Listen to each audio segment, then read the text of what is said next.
বন্ধুরা আজকে বাড়িতে বানাচ্ছি পটল ভাজা, তাই ভাবলাম তোমাদের সাথে শেয়ার করি। তো পটল ভাজা কিন্তু সবাই জানে, তো যাই হোক পটলটা দো ফালা করে কেটে নিয়ে পরিষ্কার করে ধুয়ে নিয়ে লবণ হলুদ মাখিয়ে দিয়েছি। তো এবার আমি ভেজে নিই। কড়াইতে দিয়ে দিয়েছি সাদা তেল, পটলগুলো দিয়ে দিই।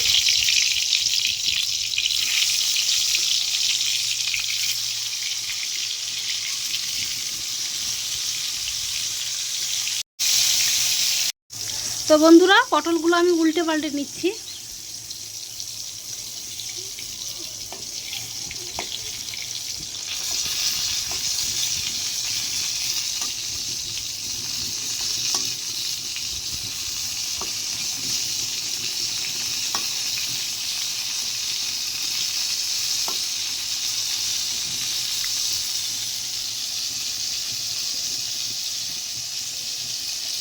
তো দেখুন বন্ধুরা, আমার পটল ভাজা একেবারে রেডি, খুব সুন্দর ভাজা হয়েছে।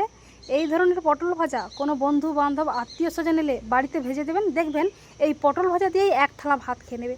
তো বন্ধুরা, যদি আমার রান্নাগুলো ভালো লাগে অবশ্যই আমার চ্যানেলটাকে সাবস্ক্রাইব করে দিও।